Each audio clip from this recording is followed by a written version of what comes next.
Now, immigration is another hot-button issue in Annapolis this session as lawmakers are trying to do away with a program that allows local law enforcement to partner with ICE inside correction centers. 3 Maryland counties currently participate in the 287G program, including Harford County. Tonight, I visited the detention center and sat down with Sheriff Gaylor for a closer look at how that program works and why he says it's necessary to keep the community safe. Sergeant Christopher Crespo is all too familiar with the halls of the Harford County Detention Center, where every day for more than 2 decades he's been on the job. The area we're in right now is what we call the Interagency Processing Center.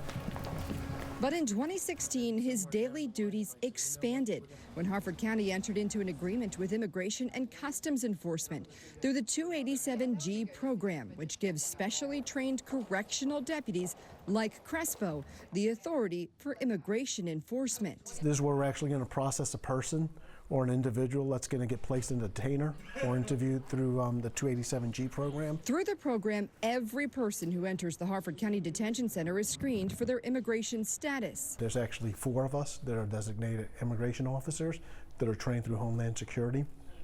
We will come and interview that person. We will ask them what country they're from. If they're a U.S. citizen, we will not interview them. But if they tell us they're from another country, we will then interview them. And then through our database program, through the 287G, we could see what their immigration status is. If they're determined to be in the country illegally, only then is ICE notified. Homeland Security does have access to it, so they could actually see what we're doing in real time on that. So they could call us, email us, and tell us, hey, we're going to place a detainer, or we're just going to monitor to see what happens at the local jurisdiction. How quickly do they let you know? Usually it's within minutes. If ICE decides to place a federal detainer on the individual, they have 48 hours to get them after they serve their sentence for the crime they've committed in Harford County. It's Public Safety 101. Sheriff Jeffrey Gaylor says it's simply an additional step taken by trained corrections officers that makes a big difference. And ICE makes the decision, not the sheriff's office, not the sheriff, not our deputies. ICE makes the decision whether they are going to proceed with removal proceedings based on what they know about the individual related to public safety and national security. In 2022, Harford County's 287G unit screened nearly 3,000 people who entered the detention center, serving only 43 detainers for ICE.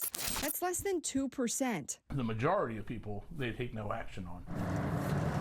But now lawmakers in Annapolis are looking to take action of their own and do away with the program that operates currently in just 3 Maryland counties: Harford, Cecil, and Frederick. 287G feeds into this machinery of fear, and Maryland must not be complicit in this. The Maryland Values Act argues the program leads to racial profiling and community distrust. The 287G program is a mechanism through which certain communities are terrorized and creates a fear of cooperation with law enforcement.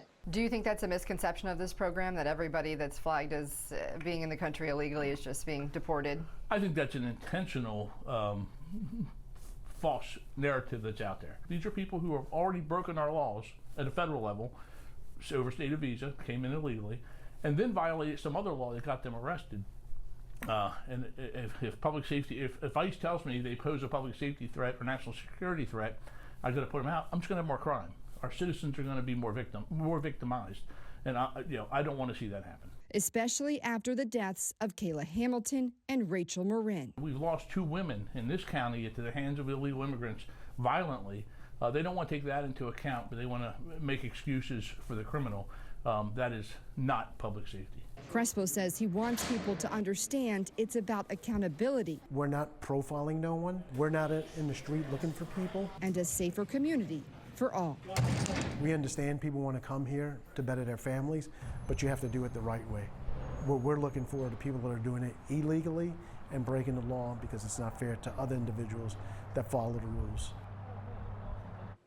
Now, lawmakers, they're also moving forward with a plan to prevent ICE agents from enforcing immigration laws in sensitive locations like churches, schools, and hospitals. That bill is in direct violation of President Trump's policies, and the Trump administration has said that it will withhold federal funding for jurisdictions not in compliance with federal immigration laws. Fox 45 News spoke to Maryland lawmakers and the state's ICE director about that conflict. You can see those full responses on the Fox 45 News app. I'm Kai Jackson. Thank you for watching. Here's another video to watch. Also, please take a moment to subscribe to our channel.